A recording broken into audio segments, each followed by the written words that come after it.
हमने human respiratory system को according to NCERT पूरा पढ़ लिया था। हमने लंग्स को भी डिटेल में डिस्कस कर लिया था। इस वीडियो में हम पढ़ेंगे मैकेनिज्म ऑफ ब्रीदिंग के बारे में। उससे पहले ये चैप्टर में कौन कौन से स्टेप्स हम पढ़ने जा रहे हैं उसका हल्का सा हम इंट्रोडक्टरी पार्ट डिस्कस करेंगे। So here the respiration involves the following steps. क्योंकि हम आगे मैकेनिज्म ऑफ ब्रीदिंग या रेस्पिरेशन पढ़ने जा रहे हैं तो वहाँ पे कौन कौन से स्टेप्स होंगे, सबसे पहले उन स्टेप्स को हम डिस्कस करेंगे। So here breathing or the pulmonary ventilation by which the atmospheric air is drawn in and carbon dioxide rich alveolar air is released out। Simple सा कहने का मतलब है इनहेलेशन और एक्सहेलेशन। जब हम इनहेल करेंगे तो ऑक्सीजन रिच एयर हमारी बॉडी में एंटर कर रही है और जब हम एक्सहेल करेंगे तो CO2 rich, carbon dioxide rich air हम एक्सहेल आउट करें। तो ये पहला स्टेप होता है। The next step is diffusion of gases, यानी कि जो गैसेस आई हैं, यानी कि एयर से जो गैसेस आ रही हैं उनमें से सेलेक्ट करना। तो यानी कि यहाँ पे जब हम इनहेल करते हैं तो इनहेलेशन में हम मिक्सचर ऑफ गैसेस, यानी कि सारी गैसेस हम इनहेल करते हैं, क्योंकि हम आप सेलेक्टिव नहीं हो सकते कि हमें तो बस ऑक्सीजन चाहिए तो केवल ऑक्सीजन हम इनहेल कर ले। ऐसा बिल्कुल भी पॉसिबल नहीं है। हम एयर को पूरा का पूरा इनहेल करते हैं तो उस इनहेल्ड एयर में नाइट्रोजन है, ऑक्सीजन है, कार्बन डाइऑक्साइड है, डस्ट पार्टिकल्स है, बहुत सारी चीजें हैं। तो उसमें से हमारी बॉडी सेलेक्ट करती है ऑक्सीजन को, यानी कि ऑक्सीजन का एक्सचेंज हो जाता है एल्वियोलाई से ब्लड में और ब्लड से एल्वियोलाई में कार्बन डाइऑक्साइड आ जाती है। This is known as diffusion of the gases across alveolar membrane, यानी कि एल्वियोलाई की सहायता से गैसेस का डिफ्यूजन होना। और गैसेस कौन सी हैं? ऑक्सीजन एंड कार्बन डाइऑक्साइड, यानी कि ऑक्सीजन ली जा रही है, कार्बन डाइऑक्साइड रिलीज की जा रही है। The next is the transport of gases by blood. जब ये एल्वियोलाई है, इस एल्वियोलाई से ऑक्सीजन कहाँ पे आता है? एल्वियोलाई से ऑक्सीजन आता है ब्लड कैपिलरीज में और ब्लड कैपिलरी से जो कार्बन डाइऑक्साइड है वो जाती है एल्वियोलाइज में। अब यहाँ पे जब ये एक्सचेंज होता है तो यानी कि जो ऑक्सीजन है वो ब्लड के पास आ गया है। अब ब्लड उसको किस तरीके से ट्रांसपोर्ट करता है, पैरेलली कार्बन डाइऑक्साइड को यहाँ तक कैसे लेके आता है, ये सारी चीजें आती हैं ट्रांसपोर्टेशन ऑफ द गैसेस में, कि किस तरीके से गैसेस ब्लड की सहायता से ट्रांसपोर्ट की जा रही हैं। The next is the diffusion of oxygen and carbon dioxide between the tissues and blood. किस तरीके से डिफ्यूजन हो रहा है O2 का एंड CO2 का between the blood and the tissues. ये भी एक डिटेल्ड टॉपिक है जिसको हम बहुत डिटेल में डिस्कस करेंगे, होगा वो एनसीईआरटी के according he. Last but not the least, utilization of O2 by the cells for catabolic reaction. Ultimately, जब सेल के पास ऑक्सीजन जाता है तो वो सेल क्या करेगी? उस ऑक्सीजन का ग्लूकोज का ऑक्सीडेशन करेगी, या जो भी चीज सेल के पास उस समय मौजूद होगी। इट में बी ग्लूकोज, इट में बी अमाइनो एसिड, इट में बी लिपिड और फैटी एसिड। कोई भी चीज अगर सेल के पास है उस समय सेल उस फूड का ऑक्सीडेशन करेगी। ऑक्सीजन की प्रेजेंस में ये पूरा रिएक्शन होगा और रिलीज होगी carbon dioxide, water and ATP, और इसी को ही हम बोलते हैं सेल्यूलर रेस्पिरेशन। क्या बोला जाता है इसको? सेल्यूलर रेस्पिरेशन, यानी कि सेल में होने वाला रेस्पिरेशन कहलाएगा सेल्यूलर रेस्पिरेशन। तो यहाँ पे बहुत सारे स्टेप्स हमने पढ़े और एक और चीज हमने ये पढ़ी है यहाँ पे कि जो सेल्यूलर रेस्पिरेशन है वो एक कैटाबॉलिक प्रोसेस है। ये सारी चीजें मैं आपको इंट्रोडक्टरी पार्ट में ऑलरेडी समझा चुकी हूँ कि यहाँ पे जो ये रिएक्शन हो रहा है, this reaction is a catabolic process. So this is all about the different steps which are exactly involved in this particular chapter. Next is very important topic, mechanism of breathing. It is a very, very important topic. Please concentrate and try to understand this topic as much as possible. So here, breathing involves two stages. Breathing में दो मुख्य stages होते हैं. एक होता है inspiration और एक होता है expiration. So inspiration, during which atmospheric air is drawn in. Atmospheric air is drawn in, यानी कि atmospheric air आ रही है, drawn in, lungs में आ रही है, that is inspiration. And next is the expiration, by which the alveolar air, यानी कि alveoli में जो air है, that is released out, वो बाहर निकल रही है. अब मैकेनिज्म ऑफ ब्रीदिंग को समझने के लिए हमें दो स्टेप्स पता चल चुके हैं कि एक होता है इनहेलेशन और दूसरा होता है एक्सहेलेशन. बट यहाँ पे एक बात जो हमें सबसे ज़रूरी समझनी है वो ये है कि जो मैकेनिज्म ऑफ ब्रीदिंग है उसको होने में कौन कौन सी मसल्स इन्वॉल्व हैं. तो यहाँ पे दो मसल्स का इन्वॉल्वमेंट होता है. The first is the diaphragm. The first muscle is the diaphragm. What is diaphragm? The diaphragm is a muscular disc. एक muscle से बनी हुई disc होती है और exactly ये क्या करती है? ये muscular disc इस तरीके से present है. अब ये जो muscular disc है इसका जो shape होता है normally अगर हम देखें so its shape is dome shape. इसका जो shape है that is dome shape. इस तरीके की शेप की होती है. This is diaphragm. अब यहाँ पे जो बहुत इंपॉर्टेंट बात है वो क्या है कि जो डायफ्राम है ये चेस्ट कैविटी को और एब्डोमिनल कैविटी को सेपरेट करती है और डायफ्राम को फ्रेनिक मसल भी बोला जाता है. The diaphragm is also known as phrenic muscle. तो डायफ्राम मेन मसल है रेस्पिरेशन की जिसका इन्वॉल्वमेंट 75% है रेस्पिरेशन या ब्रीदिंग में, जो कि चेस्ट कैविटी और एब्डोमिनल कैविटी को सेपरेट करती है. इसकी जो नॉर्मल कंडीशन में ये किस तरीके से दिखाई देती है? डोम शेप, इस तरीके की शेप की दिखाई देती है. इसको फ्रेनिक मसल भी बोला जाता है. अब यहाँ पे सबसे इंपॉर्टेंट बात, एक और मसल है, डायफ्राम तो है ही, एक और मसल है वो भी बहुत ज्यादा इंपॉर्टेंट है and that is intercostal muscle. Intercostal muscle, this is very important and this plays a important role in the mechanism of breathing. This is of two types. ये दो टाइप की है. External intercostal muscle and internal intercostal muscle. ये दो type की है. तो इसको EICM भी बोला जाता है और इसको IICM भी बोला जाता है. फाइन. तो ये जो है दो प्रकार की हैं. अब यहाँ पे इनका क्या रोल है? तो इनका रोल बहुत इंपॉर्टेंट है. किस तरीके से इंपॉर्टेंट है? जब हम थोरैसिस कैविटी की बात करते हैं, जो प्रीवियस लेक्चर में हमने की थी, एक एयर टाइट चैम्बर है. ये जो लंग्स हैं हमारे, ये एक एयर टाइट चैम्बर में बंद हैं और उस एयर टाइट चैम्बर को हम बोलते हैं थोरैसिस केज. अब उस थोरैसिस केज में हमने क्या देखा कि आगे स्टर्नम थी, स्टर्नम से रिब्स निकल रही थी, रिब्स आगे से पीछे की तरफ जा रही थी और पीछे जुड़ रही थी वर्टिब्रल कॉलम से. तो यहाँ पे जो ये एक्सटर्नल और इंटरनल इंटरकॉस्टल मसल हैं ये होती कहाँ हैं? ये जो रिब्स हैं, मान लीजिए ये दो रिब्स हैं, तो इन दो रिब्स के बीच में होती हैं.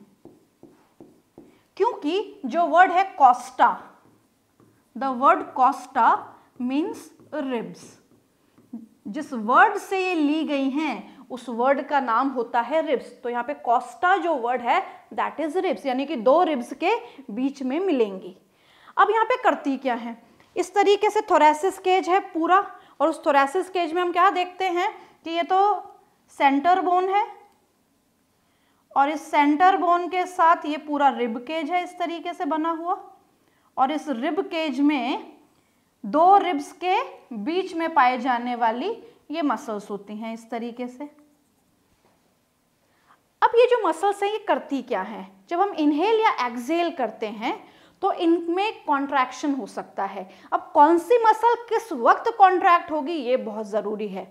तो यहाँ पे हमें जो बात ध्यान रखनी है वो क्या है कि जो एक्सटर्नल इंटरकॉस्टल मसल है ये कॉन्ट्रैक्ट होती है, और इसका कॉन्ट्रैक्शन कब होता है, इसका कॉन्ट्रैक्शन होता है जब हम इनहेल करते हैं, यानी कि इनहेलेशन के टाइम पे एक्सटर्नल इंटरकॉस्टल मसल कॉन्ट्रैक्ट होती है। अब इनहेलेशन भी 2 प्रकार का है, एक नॉर्मल किया गया और एक फोर्सफुल किया गया, यानी कि हम नॉर्मली जो सांस ले रहे हैं दैट इज नॉर्मल इनहेलेशन और इंस्पिरेशन, वहीं हम जोर से सांस अंदर खींच रहे हैं दैट इज फोर्सफुल। तो फोर्सफुल हो या नॉर्मल हो, दोनों प्रकार में एक्सटर्नल इंटरकॉस्टल मसल का कॉन्ट्रैक्शन होगा ही होगा, क्योंकि इनहेलेशन एक एक्टिव प्रोसेस है, और ये एक्टिव इसलिए बनता है क्योंकि यहाँ पे मसल का कॉन्ट्रैक्शन होता है। तो इनहेलेशन में जो पहली मसल कॉन्ट्रैक्ट होती है दैट इज EICM और दूसरी डायफ्राम, यानी कि 2 मसल का कॉन्ट्रैक्शन होता है। डायफ्राम में आपको बता चुकी हूँ क्या है, तो डायफ्राम और एक्सटर्नल इंटरकॉस्टल मसल कॉन्ट्रैक्ट होती है। वहीं जब हम एक्सहेलेशन या एक्सपीरेशन की बात करते हैं ये भी 2 प्रकार का है, नॉर्मल एंड फोर्सफुल।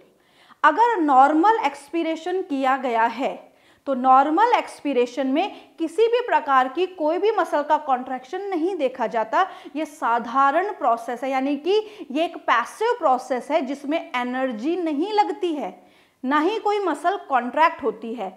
तो यहाँ पे इंटरनल इंटरकॉस्टल मसल का यहाँ पे रोल नहीं आया, तो इसका रोल कहाँ पे आएगा, इसका रोल जब आएगा जब हम फोर्सफुली एक्सपीरेशन कर रहे हैं, यानी कि सांस बहुत जबरदस्त तरीके से बाहर रिलीज की जा रही है पूरे प्रेशर के साथ, तब ये मसल्स कॉन्ट्रैक्ट होगी। तो इंटरनल इंटरकॉस्टल मसल कब कॉन्ट्रैक्ट होती है, ये कॉन्ट्रैक्ट होती है जब फोर्सफुल एक्सहेलेशन या एक्सपीरेशन किया जाता है, फोर्सफुल एक्सहेलेशन या एक्सपीरेशन किया जाता है जब। इसी के साथ साथ एक और मसल कॉन्ट्रैक्ट होती है जब फोर्सिबल या फोर्सफुल एक्सपीरेशन किया जाता है, वो मसल होती है एब्डोमिनल मसल। तो जब फोर्सफुल एक्सहेलेशन किया जा रहा है तो 2 मसल कॉन्ट्रैक्ट होंगी, कौन कौन सी, IICM एंड एब्डोमिनल मसल। और जब इनहेलेशन किया जा रहा है तो किसका कॉन्ट्रैक्शन होगा, EICM का एंड डायफ्राम का। It's very important concept. अब यहाँ पे जब ये मसल्स कॉन्ट्रैक्ट करेंगी तो ये आगे से पीछे की तरफ, क्योंकि रिब्स आगे से पीछे की तरफ जा रही हैं। अब यहाँ पे क्या होता है कि जब ये मसल्स कॉन्ट्रैक्ट करती हैं तो जो एक्सिस है वो कौन सा बढ़ता है, डॉर्सोवेंट्रल। डॉर्सोवेंट्रल का मतलब क्या है, पीछे से आगे की तरफ, यानी कि इस तरीके से थोरैसिस कैविटी जो है वो बढ़ती है। क्लियर। अब वहीं अगर डायफ्राम का कॉन्ट्रैक्शन होता है, बहुत इंपॉर्टेंट बात है, डायफ्राम का जब कॉन्ट्रैक्शन होता है तो डायफ्राम क्या है, पोस्टीरियर पार्ट में है, तो इस तरीके से कैविटी बढ़ती है। तो डायफ्राम के कॉन्ट्रैक्शन से कैविटी बढ़ती है ऐसे, और इंटरकॉस्टल मसल के कॉन्ट्रैक्शन से जो कैविटी है वो ऐसे बढ़ती है, यानी कि आगे से पीछे की तरफ। ये बहुत इंपॉर्टेंट कॉन्सेप्ट है, ये ध्यान रखना है, क्योंकि इसी कॉन्सेप्ट पे इनहेलेशन और एक्सहेलेशन बेस्ड है। So here the movement of air into and out of the lungs is carried out by creating a pressure gradient. Very important thing. सबसे पहले तो ग्रेडियंट का मतलब समझे। ग्रेडियंट का मतलब होता है अंतर होना, यानी कि प्रेशर में अंतर है। अब अलग अलग कंडीशन में अलग अलग तरीके से प्रेशर में अंतर हो सकता है। जैसे जब हम इनहेल करेंगे तो इनहेलेशन के वक्त हमारे लंग्स में प्रेशर कम है बाहर के एटमॉस्फेयर के कंपैरेटिव, तो यहाँ पे प्रेशर ग्रेडियंट दोनों समय ही बनेगा, चाहे इनहेल करें चाहे एक्सहेल करें। अब इसी चीज को हम आगे डिटेल में डिस्कस करेंगे तो प्रेशर ग्रेडियंट समझ में आ जाएगा। So the pressure gradient between the lungs and the atmosphere, यानी कि लंग्स और एटमॉस्फेयर में प्रेशर ग्रेडियंट डेवलप हो रहा है. Inspiration can occur if the pressure within the lungs, that is the intrapulmonary pressure. क्या बोला जा रहा है कि लंग्स के अंदर का प्रेशर क्या कहलाता है? इंट्रापल्मोनरी प्रेशर कहलाता है. पहले ये सारी लाइन में रीड आउट कर रही हूं, फिर डायग्राम से आपको ये पूरी चीज समझाऊंगी. Is less than the atmospheric pressure, यानी कि लंग्स के अंदर का प्रेशर एटमॉस्फेयर के प्रेशर से कम है. तो जब लंग्स के अंदर का प्रेशर बाहर के वातावरण से कम होता है तो इस टाइप को हम कहते हैं negative pressure. Very important line. इस प्रेशर को क्या कहा जाता है? नेगेटिव प्रेशर कहा जाता है. In the lungs with respect to the atmospheric pressure, यानी कि लंग्स के अंदर प्रेशर कम है, वातावरण के हिसाब से कम होना नेगेटिव प्रेशर कहलाएगा. Similarly, expiration takes place when the intrapulmonary pressure is higher than the atmospheric pressure. यानी कि एक्सपीरेशन कब होगा? जब लंग्स के अंदर का प्रेशर ज्यादा है बाहर के कंपैरेटिव. दोनों वक्त ग्रेडियंट डेवलप हो रहा है, दोनों वक्त एक डिफरेंस है प्रेशर में. और ध्यान रखना, एयर जब भी मूव करेगी जब प्रेशर में डिफरेंस होगा, और हायर टू लोअर प्रेशर चीजों का मूवमेंट होता है. Is higher than the atmospheric pressure. The diaphragm and a specialized set of muscle, external and the internal intercostal muscles between the ribs, help in generation of such gradient. यहाँ पे जो gradient develop हो रहा है वो muscles के contraction की वजह से हो रहा है. ये बहुत इंपॉर्टेंट लाइन है.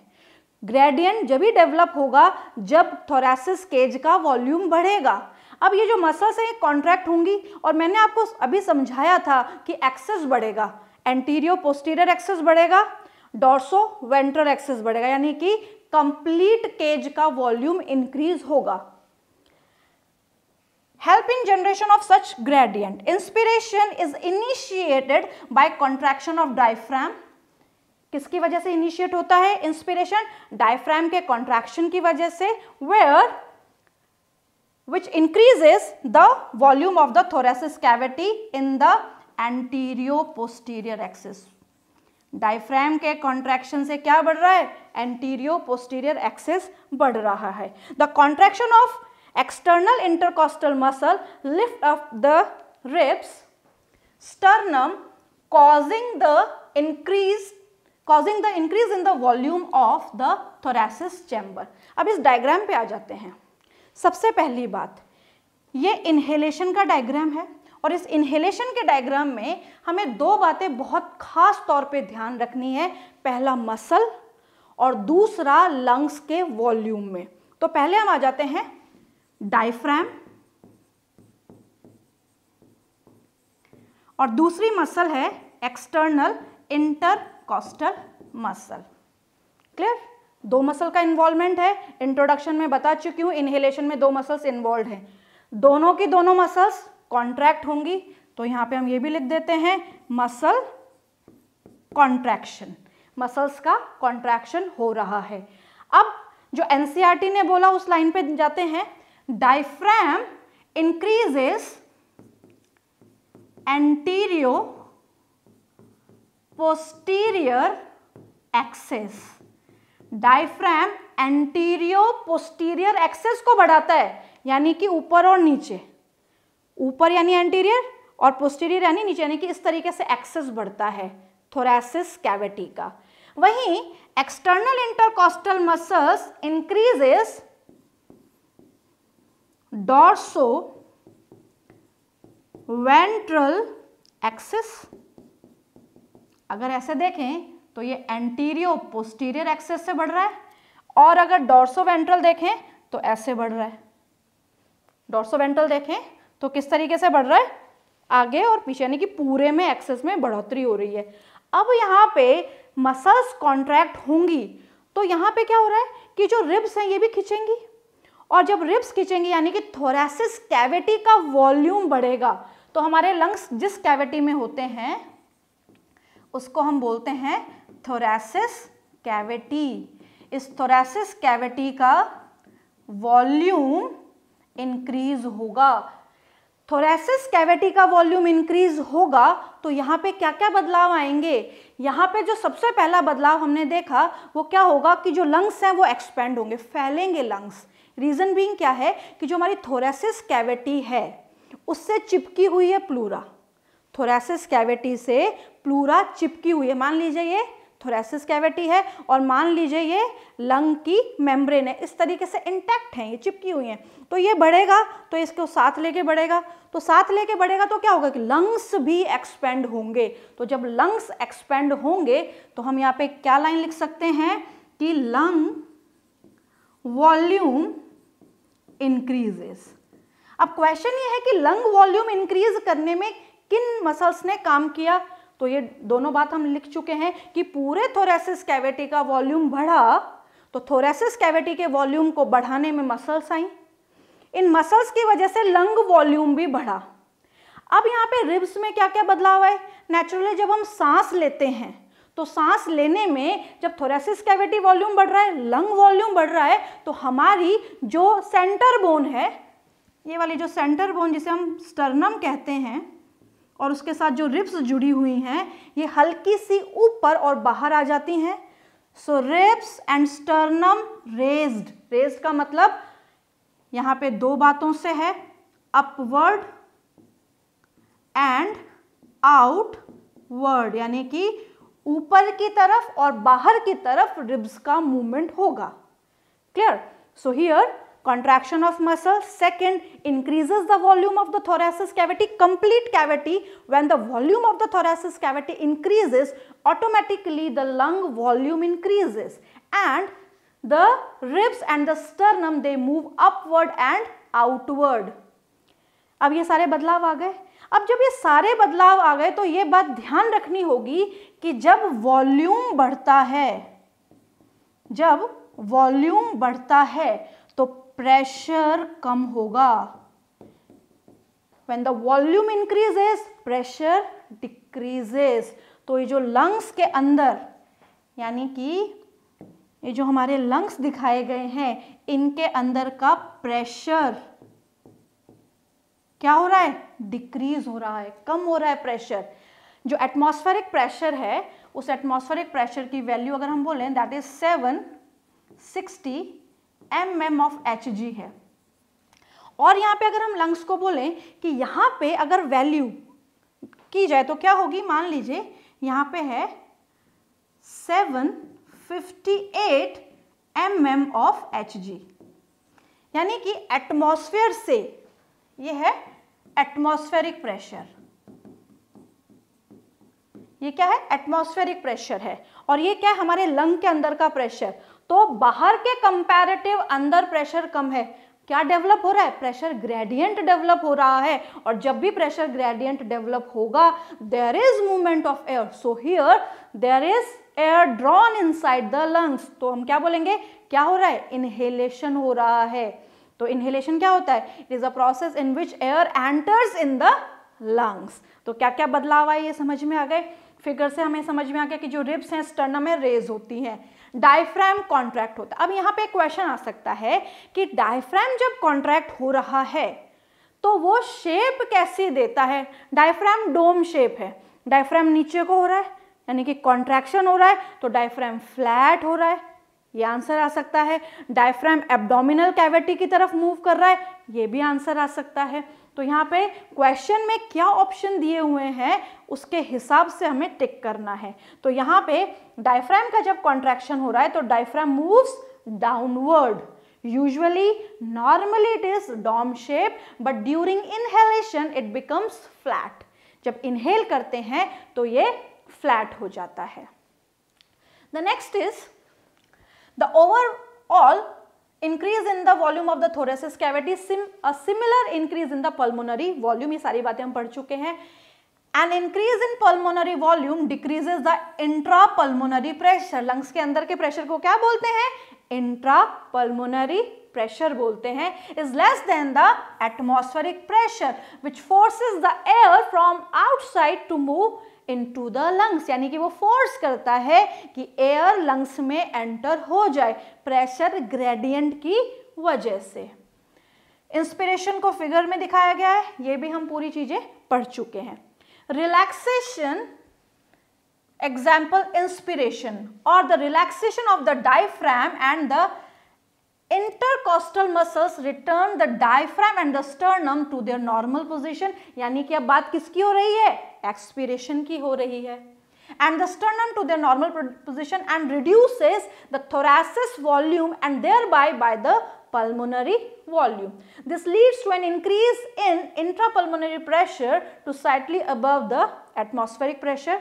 ये रीड आउट अभी मैं कर रही हूँ, सारा डिटेल आपको फिर से समझाऊंगी डायग्राम के हिसाब से। प्रेशर यहाँ पे ध्यान रखना है, एक्सपीरेशन के वक्त इंट्रापल्मोनरी प्रेशर ज्यादा है, causing the explosion of air from the lungs, यानी कि एक्सपीरेशन हो रहा है। We have the ability to increase the strength of inspiration, यानी कि हम में ये शक्ति है, ये स्टेमिना है कि हम हमारे रेस्पिरेशन को, यानी कि इनहेलेशन और एक्सहेलेशन की एबिलिटी को स्ट्रेच कर सकते हैं, बढ़ा सकते हैं, घटा सकते हैं। So the ability to increase the strength, very important line, यानी कि स्ट्रेंथ को बढ़ाना या घटाना, यानी कि इनहेलेशन को बढ़ाना या घटाना। Inspiration and expiration with the help of addition of muscles in the abdomen, abdominal muscles के बारे में आपको बता चुकी हूं मैं, फोर्सफुल जब एक्सहेलेशन होगा तब काम करेंगी। सो एक एवरेज ह्यूमन 12 to 16 टाइम्स पर मिनट क्या करता है, सांस लेता है। तो ये क्वेश्चन भी आ सकता है कि एवरेज जो रेट है एक नॉर्मल हेल्दी मेल या फीमेल की वो कितनी है, दैट इज 12 to 16 टाइम्स पर minute. The volume of air involved in the breathing movement can be estimated by using a spirometer.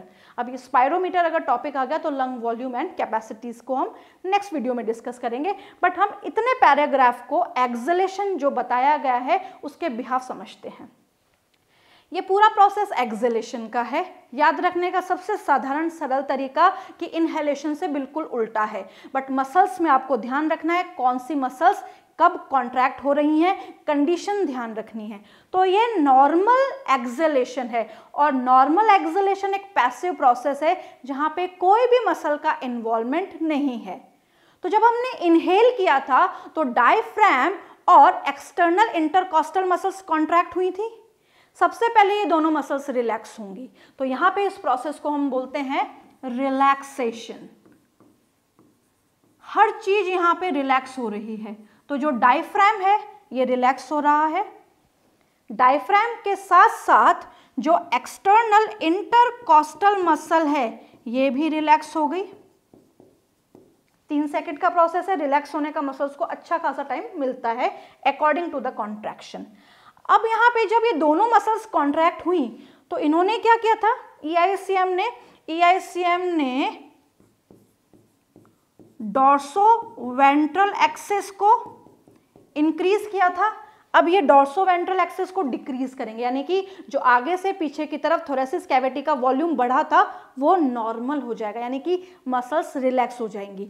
Diaphragm ने क्या किया था, एंटीरियो पोस्टीरियर एक्सिस को बढ़ाया था, तो डायफ्राम रिलैक्स हो गया, तो एंटीरियो पोस्टीरियर एक्सिस भी अपनी सेम पोजीशन पे वापस आ गया, तो यानी कि डायफ्राम रिलैक्स हो गया। अब यहाँ पे एक और क्वेश्चन, जब डायफ्राम रिलैक्स होगा तो इसकी शेप क्या होगी, तो नॉर्मली डायफ्राम डोम शेप है, तो अपनी उसी शेप पे वापस आ जाएगा, ये डोम शेप का हो जाएगा, यानी कि डायफ्राम का रिलैक्सेशन हो गया।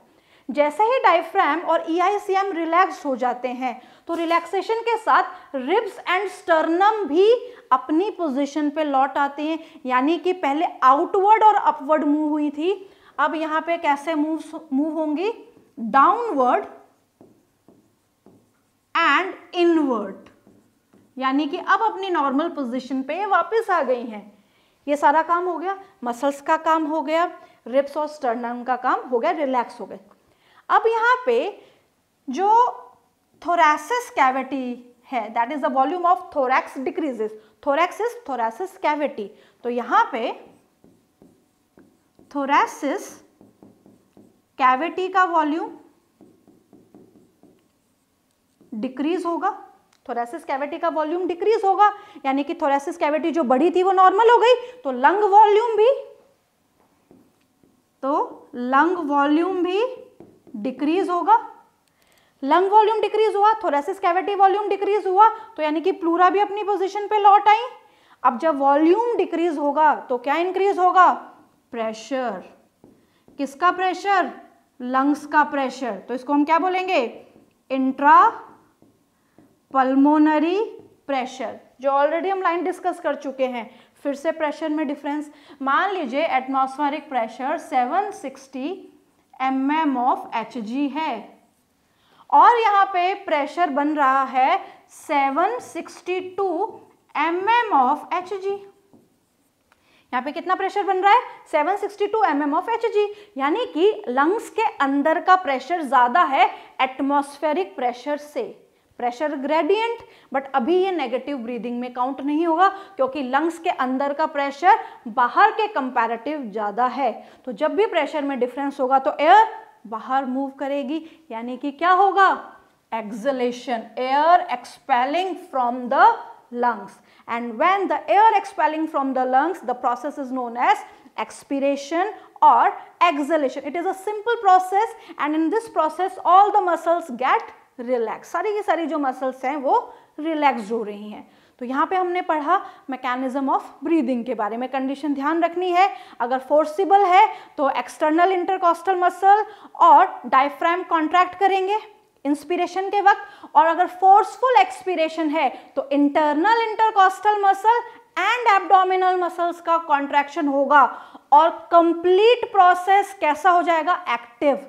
ये बहुत इंपॉर्टेंट बात है कि अगर फोर्सिबल ब्रीदिंग है तो पूरा इनहेलेशन और एक्सहेलेशन एक्टिव प्रोसेस में काउंट किया जाएगा। नेक्स्ट वीडियो में हम पढ़ेंगे वॉल्यूम्स एंड कैपेसिटीज के बारे में।